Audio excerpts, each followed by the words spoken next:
जय श्री कृष्ण। पुरुषोत्तम मास महत्म अध्याय 8वां।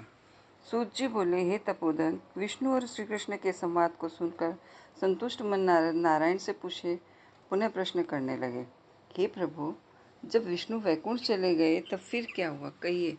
आदि पुरुष कृष्ण और हरिसुत का जो संवाद है वह हम सब प्राणियों को कल्याणकारक है। इस प्रकार प्रश्न को सुनकर फिर भगवान बद्रीनारायण जगत को आनंद देने वाला बृहत आख्यान करने लगे। श्री नारायण बोले, तदंतर विष्णु बड़े प्रसन्न होकर वैकुंठ गए और वहां जाकर, हे नारद, अधिमास को अपने पास ही बसा लिया। अधिमास वैकुंठ में वास पाकर अत्यंत प्रसन्न हुआ और 12 मासों का राजा होकर विष्णु के साथ रहने लगा। 12 मासों में मलमास को श्रेष्ठ मानकर विष्णु मन से संतुष्ट हुए। हे मुने, अनंतर भक्तों के ऊपर कृपा करने वाले भगवान युधिष्ठिर और द्रौपदी की ओर देखते हुए कृपा करके अर्जुन से बोले, श्री कृष्ण बोले, हे राज शार्दुल, हमको मालूम होता है कि तपोवन में आकर आप लोगों ने दुखित होने के कारण पुरुषोत्तम मास का आदर नहीं किया। वृंदावन की शोभा के नाथ भगवान का प्रिय पात्र पुरुषोत्तम मास आप वनवासियों का प्रमाद से व्यतीत हो गया। भीष्म, द्रोणाचार्य, कर्ण के भय से संत्रस्त मन आप सब लोगों ने भय और द्वेष से मुक्त होने के कारण प्राप्त पुरुषोत्तम मास का ध्यान नहीं किया। कृष्णदेव पायन व्यासदेव से प्राप्त विद्या के आराधन में तत्पर रणवीर अर्जुन के इंद्रकील पर्वत पर चले जाने पर उसके वियोग से दुखित आप लोगों ने पुरुषोत्तम मास को नहीं जाना। अब यदि आप पूछे कि हम क्या करें, तो मैं यही कहूँगा कि भाग्य का अवलंबन करो। पुरुषों का जैसा अदृश्य होता है वैसा ही सदा भासता है। भाग्य से उत्पन्न जो फल है वह अवश्य ही भोगना पड़ता है। दुख, सुख, भय, कुशलता आदि भाग्यानुसार ही मनुष्य को प्राप्त होते हैं। अतः अदृष्ट पर विश्वास रखने वाले आप लोगों को अदृष्ट पर निर्भर रहना चाहिए। अब इसके बाद आप लोगों के दुख का दूसरा कारण और बड़ा आश्चर्य इतिहास के सहित कहते हैं। हे महाराज, हमारे मुख से कहा हुआ सुनो। श्री कृष्ण बोले, ये भाग्यशालिनी द्रौपदी पूर्व जन्म में बड़ी ही सुंदरी और मेघावी ऋषि के घर में उत्पन्न हुई थी। समय व्यतीत होने पर जब 10 वर्ष की हुई तब क्रम से रूप और लावण्य से युक्त अति सुंदर और आकर्षक नेत्र से शोभायमान हुई। चातुर्य गुण से युक्त यह अपने पिता की एकमात्र इकलौती कन्या थी। अतः चतुरा, गुणवती, सुंदरी यह पिता की बड़ी ही लाडली थी। मेघावी ने सदा लड़के की तरह ही इसे माना, कभी इसका अनादर नहीं किया। यह भी साहित्य शास्त्र में पंडिता और नीति शास्त्र में प्रवीणा थी। इसकी माता इसकी छोटी अवस्था में ही मर गई थी। पिता ने ही प्रसन्नतापूर्वक पाला पोसा था। पास में रहने वाली अपनी सखी के पुत्र पौत्रादि सुख को देखकर इसको भी स्पृहा हुई और यह तब सोचने लगी कि हमें यह सुख कैसे प्राप्त होगा। गुण और भाग्य की निधि, सुख देने वाले पति और सत्पुत्र कैसे होंगे। इस प्रकार मनोरथ विचारती हुई सोचने लगी कि पहले मेरा विवाह उपस्थित था, परंतु भाग्य ने बिगाड़ दिया।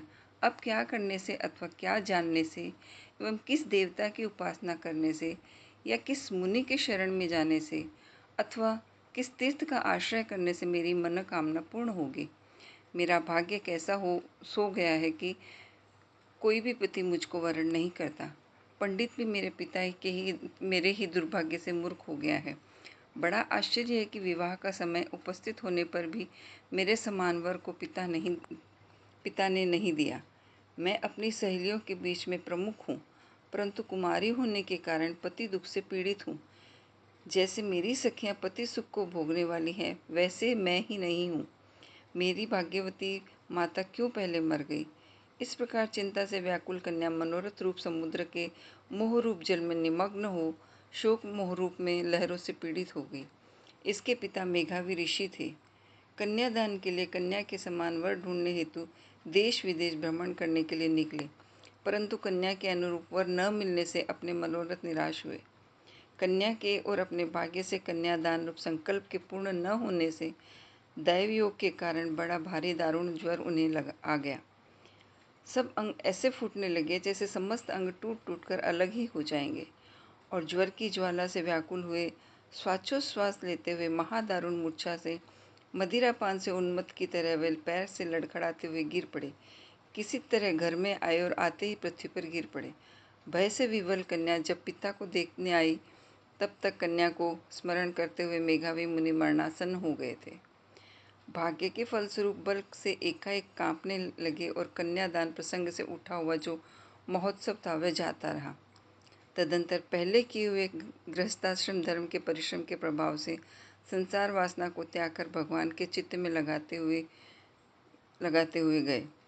उस मुर्मुषुद मेघावी ऋषि ने शीघ्र ही नील कमल के समान श्याम त्रिविली से सुंदर आकृति वाले श्री पुरुषोत्तम हरि का स्मरण किया। हे रास के स्वामी, हे राधा रमण, हे प्रचंड भुजदंड से दूर से ही देवताओं के शत्रु दैत्य को मारने वाले, हे अति उग्र दावानल को पान करने वाले, हे कुमारी गोपियों के उतारे हुए वस्त्रों को हरण करने वाले, हे श्री कृष्ण, हे गोविंद, हे हरे, हे मुरारे, हे राधेश, हे दामोदर, हे दीनानाथ, मुझ संसार में निमग्न की रक्षा कीजिए।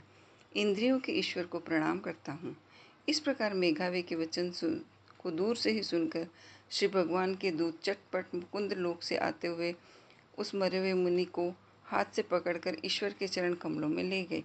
इस प्रकार अपने पिता के प्राणों को निकलता देखकर वह कन्या हाहाकार करने रोने लगी और पिता के शरीर को अपनी गोद में रखकर अति दुख से विलाप करने लगी।